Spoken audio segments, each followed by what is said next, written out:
483번째 독서 요약입니다. 본 녹음은 타입캐스트를 이용하였으며 녹음 캐릭터로는 저는 서준이고 저는 승현입니다. 키워드 미국, 중국, 미중 패권. 책 정보. 제목 중국은 어떻게 실패하는가. 저자 마이클 베클리, 할브랜드. 출판일 2023년 2월 6일. 상상 빌더 한 줄 요약. 중국과 미국의 패권 싸움을 알면 미래가 보인다. 책 소개. 한국 독자들에게 중국은 어떻게 실패하는가 은상당한 충격을 던진다. 세계는 지금 미중 패권 대결 사상 가장 위험한 10년 구간을 통과하고 있다. 그간 많은 논자들이 미중 경쟁은 100년에 걸친 장기 마라톤이라고 보았지만 이 책은 그런 견해를 정면으로 반박한다. 현재 양국은 2021에서 2030년 단기 총력 경쟁 중이며 이 기간 내 전쟁의 가능성은 매우 높다. 중국은 이미 정점을 지나 내리막길에 접어들기 시작했다. 패권에 도전하는 강대국은 기회의 창이 닫히기 시작하면 모든 것을 걸고 정면 승부를 벌인다. 1914년 1차 세계대전을 일으킨 독일, 1941년 태평양 전쟁을 시작한 일본 모두 이런 정점을 지난 강대국의 함정에 빠졌다. 공동 저자 마이클 베클리와 할 브렌즈는 학자인 동시에 현재 국방부를 비롯해 미국 국가안보 기관에 자문하고 있는 현역 외교안보 분야 핵심 전략가들이다. 미국은 어떻게 중국을 봉쇄하고 압박하는가? 중국은 왜 내부에서부터 무너지는가? 새롭게 형성된 신냉전 국제 질서를 이해하기 위해 반드시 읽어야 할 필독서이다. 저자들은 유력한 전쟁 발발 시점을 2020년대 중반으로 상정하는 여러 근거를 밝힌다. 중국은 현재 대만의 25배에 달하는 군사 예산을 매년 집행하고 있으며 당초 2034년까지로 계획했던 군 현대화 완성 시기를 2027년으로 앞당겼다. 2021년 3월 당시 인도 태평양 지역 미군 사령관이었던 필립 데이비드슨 제독은 중국이 다가오는 6년 내에 대만을 침공할 수 있을 것이라고 경고했다. 2020년 중국 국영환95가 실시한 조사에 따르면 중국 본토 주민의 70%가 대만을 통합하기 위한 무력 사용을 강력히 지지했다. 더욱 인상적인 것은 민주당이든 공화당이든 막론하고 미국 정계의 분위기는 이미 중국을 가장 위험한 전략적 도전국으로 간주하는 신냉전 기류가 형성되었다는 점이다. 책의 해제를 쓴 미국 정치 전문가 경희대 안병진 교수는 다음과 같이 말한다. 저자들의 이러한 주장은 오늘날 워싱턴 과학계에서 기존의 중국에 대한 건설적 관여에서 맞춤형 봉쇄로 분명히 전환된 추세를 정확히 반영한다. 오늘날 미국은 내부에 서로 다양한 이념적, 전략적 스펙트럼의 차이가 있지만 기본적으로 중국이 비자유주의 이념에 기초한 공세적 외교 안보 전략을 펼친다는 위기 인식에는 초당적 합의가 존재한다. 그리고 이에 맞서기 위해 우주, 반도체, 양자암호, 디지털 등 경제안보 전반에 걸친 외과 수술식 디커플링 전략이 필요하다는 공감대가 있다.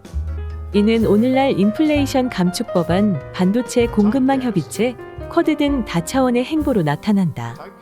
이처럼 중국은 어떻게 실패하는가는 신냉전으로 전환하는 국제 질서 한복판에서 기존 패권국인 미국의 속내와 전략을 여과 없이 선명하게 드러낸 책이라고 할 수 있다. 책에서 언급한 구체적인 중국 봉쇄 전략 대부분이 2020년 전후로 이미 실행에 들어갔다는 점이 이를 뒷받침한다. 책에서 얻은 내용. 앞으로 10년 미중 패권 대결 최악의 시간이 온다. 단 하나의 최강대국을 꿈꾸는 중국. 미국은 중국의 야망을 어떻게 무너뜨리려 하는가? 들어가는 말. 중국과 미국의 경쟁이 조만간 해소되지는 않으리라는 건 확실하다. 이 경쟁이 서로 충돌하는 이념과 전략적 이익에 의해 주도되고 있기 때문이다.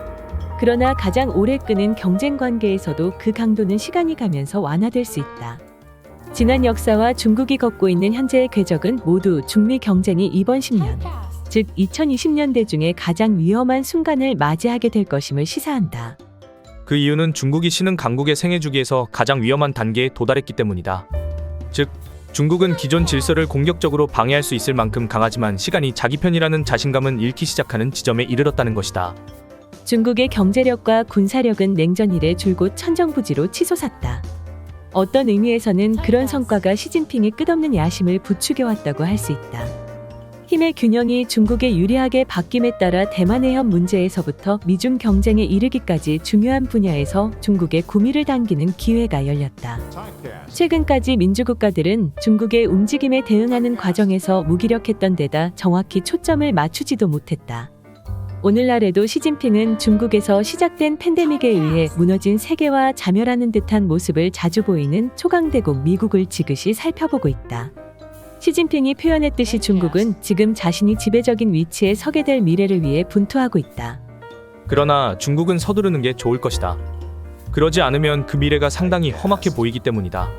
수십 년에 걸친 중국의 기적적인 상승세는 강한 순풍의 도움을 받았다. 그런데 이제 그 바람이 역풍으로 바뀌었다. 중국은 통치 체제를 실존적으로 위협하는 심각한 경기 둔화를 10년 이상 숨기고 있었다. 슬로모션처럼 천천히 진행되는 인구 재앙은 몇 년 안에 혹독한 경제적, 정치적 부담을 초래할 것이다. 중국의 공격적인 전랑, wolf warrior 외교와 히말라야에서부터 남중국해에 이르는 분쟁 지역에서의 도발적인 행동으로 인해 중국은 스스로에게 전략적 덫을 놓았다. 즉, 유라시아 대륙 전역의 잠재적 경쟁국들을 위협함으로써 이들이 단합하도록 만든 것이다. 특히 중국 공산당은 지난 세기 동안 확립된 국제정치의 첫 번째 규범을 어겼다. 바로 미국을 적으로 만들지 말라는 것이다. 우리는 영원히 상승하는 중국의 시대가 아니라 이미 정점에 도달한 중국의 시대에 살고 있다.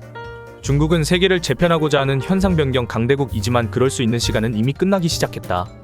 역사적으로 볼 때 이처럼 기회와 불안감이 뒤섞이면 치명적인 혼합물을 만들어낸다.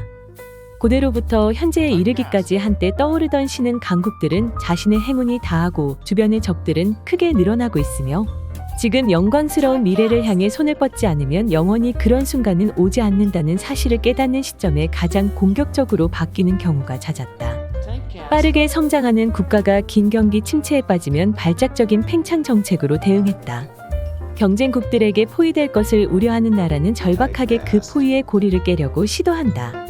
역사상 가장 참혹했던 전쟁 가운데 몇몇은 자신감이 넘치는 상승기의 강대국이 아니라 1914년의 독일과 1941년의 일본처럼 이미 정점에 도달한 뒤 하락하기 시작한 나라에 의해 시작되었다.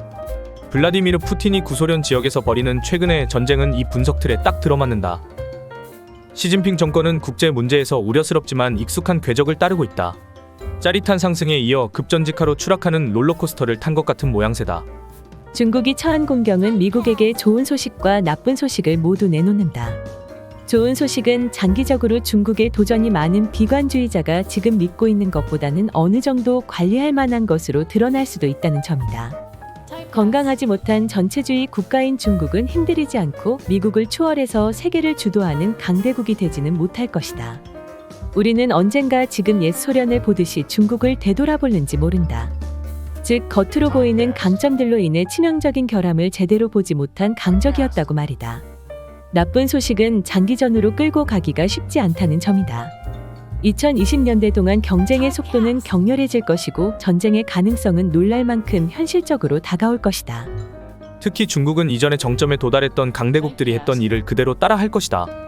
장기적인 취약성의 창이 열리기 전에 단기적인 기회의 창을 다급하게 이용하려고 들 것이다. 중국은 세계 각국으로부터 양보를 얻어내게 해줄 경제 제국의 건설을 강력히 추진할 것이다. 또 국내외에서 기술 권위주의를 강화함으로써 민주적 공동체를 약화시키려고 시도할 것이다. 가장 우려스러운 것은 중국이 설사 미국과의 전쟁을 불사하고서라도 이웃 국가들을 상대로 무력을 사용할 강력한 유인을 갖고 있다는 점이다. 중국 공산당은 이들 지역에 여러 해에 걸쳐 구축한 선제적 조치의 이점을 10분 이용할 수 있으며 이러한 과감한 조치가 중국을 임박한 몰락으로부터 구할 수 있기를 기대할 것이다. 중국이 재빠르게 움직이는 동안 미국과 이 지역의 다른 국가는 점증하는 위협에 대처가 늦었다. 미국이 중국의 이러한 팽창적이고 적극적인 공세를 성공적으로 약화시킬 수 있다면 중국을 상대로 한 장기적인 경쟁에서 승리할 수 있다. 미국이 실패한다면 중국이 세계적인 세력 균형을 뒤엎거나 세계를 분란과 비극으로 끌고 들어갈 수 있다. 길고도 불확실한 싸움에서 시간은 미국 편이다. 그러나 이번 10년을 규정하는 도전 과제는 무엇보다 위험 구가를 무사히 지나가는 것이 될 것이다. 러시아가 유럽에서 본격적인 전쟁을 시작한 해에 다가오는 중국과의 갈등을 경고하는 책을 왜 쓰는가? 간단한 대답은 우크라이나에서 러시아의 공세로 인해 중국을 성공적으로 봉쇄하는 일이 더욱더 필수적인 과제가 되었다는 것이다. 중국이 러시아의 발자국을 따라 아시아에서 폭력적인 팽창을 꾀한다면 유라시아 대륙 전체가 분쟁에 휘말리게 될 것이다. 미국은 또 다시 두 개의 전선에서 전쟁을 수행해야 할 가능성에 맞닥뜨리게 되는 것이다. 단지 이번에는 공동의 국경을 따라 서로 등을 맞대고 싸우는 핵으로 무장한 두 침략국을 동시에 상대해야 한다는 점이 다를 뿐이다. 미군은 능력을 벗어나 과도하게 전선을 넓힐 수밖에 없고 결국 적들에게 압도당할 가능성이 크다. 미국의 동맹 체제는 감당하기 힘든 스트레스를 받게 될 수도 있다.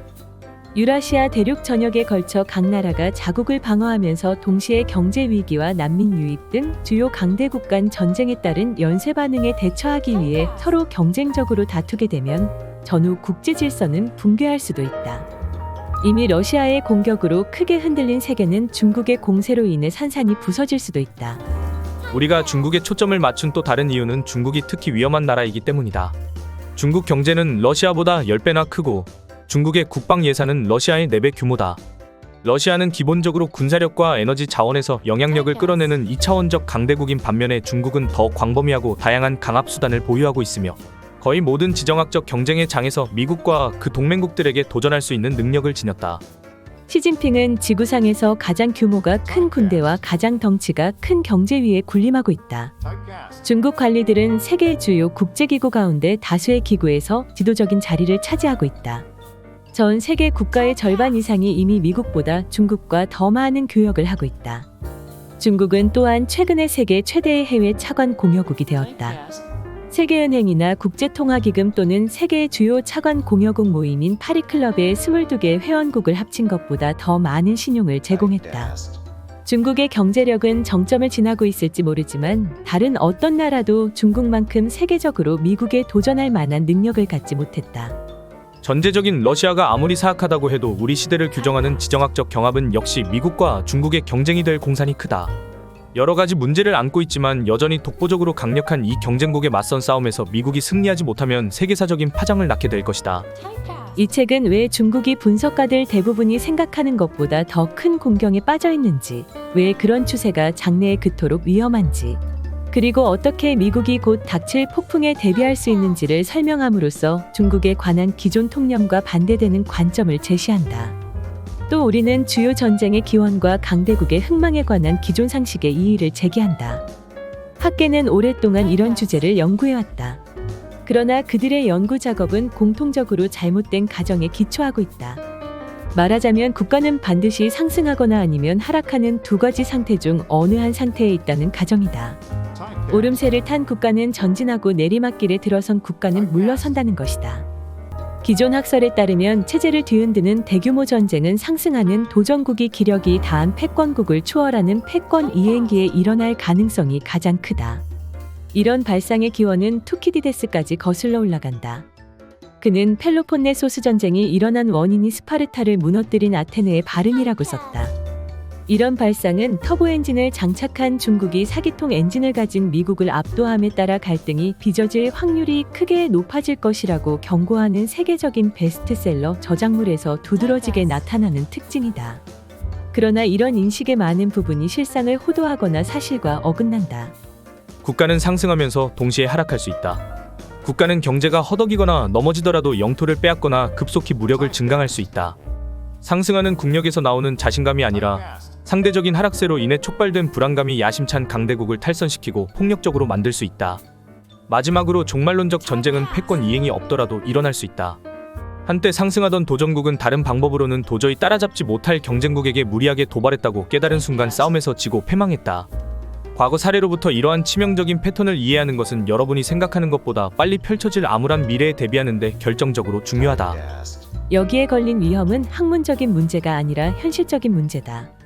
더글러스 메가더 장군은 1940년 전쟁에서 패배한 역사는 거의 대부분 두 단어로 요약할 수 있다. 그것은 너무 늦었다는 말이다. 잠재적인 적의 치명적 의도를 이해하는데 너무 늦었고 대비 태세를 갖추는데 너무 늦었으며 저항을 위해 가능한 모든 세력을 규합하는데 너무 늦었고 우방국과 공동 보조를 취하는데 너무 늦었다.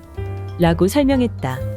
메가더는 만일 미국이 결정적으로 중요한 순간을 포착하는 데 실패한다면 역사상 가장 큰 전략적 실수가 될 것이라고 덧붙였다. 메가더의 말은 스스로에게 예언적이었다. 준비되지 않은 그의 필리핀 주둔 부대들과 태평양 전역의 미군은 일본과의 전쟁 첫 단계에서 참패했다. 따라서 2021년 미군 인도 태평양 지역 정보 총책임자가 똑같은 말을 사용해서 중국으로부터의 새로운 전체주의적 위협을 묘사한 것은 언급해 둘 만하다. 그들은 이미 진군 중이다. 전쟁은 단지 시간 문제일 뿐 이라고 설명했다. 정말로 시간이 문제다. 미국은 중국과의 경쟁에서 결정적으로 중요한 국면에 들어서고 있다. 전쟁의 위험이 최고조에 달했고 지금 하거나 혹은 하지 않은 결정이 앞으로 수십 년간 국제정치의 틀을 형성할 것이기 때문이다. 또 다른 결정적으로 중요한 순간이 우리 앞에 다가왔다. 그리고 미국은 또다시 너무 늦기 전에 반드시 대비해야만 한다. 중국 정치를 관찰해 온 신중한 분석가들은 중국의 정부 보고서와 성명서에서 미묘한 불안감을 감지한다. 솟구치는 낙관론에는 경계심과 깊은 불안감을 드러내는 단어들이 혼재되어 있다. 시진핑은 중국의 힘을 과시하면서도 많은 분야에서 서양이 강하고 동양은 약하다 라고 인정했다. 그는 코로나 사태가 잠잠해진 이후에도 중대한 위험과 시험이 닥칠 것이라고 경고했다. 시진핑은 누구도 우리를 억누르거나 질식시키지 못하도록 중국을 천하무적의 강국으로 만들어야 한다 라고 선언했다. 그리고 그의 핵심 간부들에게 다가오는 잔혹한 투쟁에 대비하라고 권고했다. 시진핑이 우려하는 것도 하등 잘못이 아니다. 자세히 들여다보면 복합적인 국내 문제와 해외의 다양한 적들에게 시달리는 또 다른 중국이 있다는 사실이 드러난다. 중국의 선전선동가들이 뭐라고 말하든 중국은 장기적으로 미국을 추월하기 위해 분투할 것이다. 바로 그런 이유 때문에 중국은 가까운 장래에 더욱 위험해질는지 모른다. 우리가 이 장에서 강조한 중국의 여러 가지 문제인 급증하는 부채, 떨어지는 생산성, 외국의 보호무역주의, 환경 악화 등의 문제 가운데 어느 하나만으로도 중국 경제는 궤도에서 이탈할 수 있다. 종합적으로 보면 중국이 지속적으로 심각한 경기 둔화를 겪으리라는 것은 거의 확실하다. 그리고 경제 부진은 중국의 국가 체제를 내부로부터 속속들이 뒤흔들 것이다. 여기에 때맞춰 전략적 포위라는 또 다른 위협이 시작되고 있다. 여기에 우려할 만한 다른 이유가 있다. 일본과 마찬가지로 중국도 많은 걱정거리를 안고 있다. 중국은 탈출하기가 극히 어려운 장기간의 경기 둔화에 대처하고 있으며 비록 점진적이지만 중국의 진출을 방해하려는 일단의 경쟁자들에 직면하고 있다. 이와 함께 중국은 중상주의적 팽창 정책을 더욱 매력적인 것으로 만드는 권위주의 체제와 경제 모델을 갖고 있다. 중국의 무역 전망은 극히 부정적으로 바뀌고 있다. 사실 중국은 이미 중국과 같은 처지에 놓인 나라에서 예상되는 행동을 실행하고 있다. 그동안 놀랍게 성장했으나 이제는 침체와 포위에 대처하느라 악정고투하는 어떤 나라를 공세에 나서도록 만드는 비법이 있다면 중국은 그 비법에 포함되는 모든 핵심 구성 요소를 갖추고 있는 셈이다. 미국은 자유 대만을 보호해서 억압적 중국을 대체할 수 있는 이념적 대안을 유지하는 동시에 중국을 견제할 수 있는 지정학적 제약 요소를 강화하기 시작할 수 있다. 또 자유세계 경제연합을 결성함으로써 민주주의 국가가 다가오는 수십 년간 핵심 기술 분야에서 확실히 앞서도록 도와줄 수 있다. 미국은 싸움별로 민주주의 국가 간 임시 협력 체제를 구성함으로써 장래에 더 광범위하고 야심찬 연합체를 위한 토대를 놓을 수 있다. 경쟁의 초기 몇 년간 형성된 구도는 지속적으로 다양하게 변형된 효과를 낼 수 있다. 미국이 위험 구간 전략을 제대로 구사하면 장기전 역시 결국에는 손에 넣을 수 있을 것이다. 이번 10년간 미국의 과제는 정점에 도달한 중국이 자신의 의지를 전 세계에 관철시키지 못하도록 막는 것이다. 그러나 전략적 긴급상에서는 반드시 전략적인 인내가 뒤따라야 한다. 위험 구간 통과에 대해 미국이 받는 보상은 한 세대 또는 그 이상의 기간에 걸쳐 미국의 우위를 결정적으로 입증하는 기나긴 싸움에 들어서는 입장권에 불과할 수 있다. 이는 빠르고 결정적인 해법을 좋아하는 나라에게는 미흡하기 짝이 없는 보상처럼 보일지 모른다. 그러나 오늘날 미국과 세계가 직면하고 있는 위험의 관점에서 보면 확실히 받을 만한 보상이다. 저자 소개. 저자 마이클 베클리, 정치 외교학자, 대학 교수. 터프츠 대학교 정치학 부교수이자 미국 기업연구소의 방문연구원이다. 하버드 대학교 케네디 행정대학원, 미 국방부, 랜드연구소, 카네기 국제평화재단 등에서 일했고 미국 정부의 정보기관과 미 국방부에 자문하고 있다. 강대국 패권 경쟁에 관한 연구로 미국 정치학회와 국제관계학회로부터 수상했다. 저자 할브랜드. 정치 외교학자, 대학 교수. 존스 홉킨스 대학교 고등국제문제연구소의 국제관계학 교수이자 미국 기업연구소 선임 연구원이다. 블룸버그 오피니언의 칼럼니스트이기도 하다. 2015년부터 2016년까지 미 국방부 전략기획 담당 특별보좌관을 지냈고 미국 국방전략위원회의 수석필자를 맡았으며 정보 및 국가안보 분야의 다양한 정보기관 및 기구에 자문하고 있다. 지금까지 상상빌더였습니다. 감사합니다.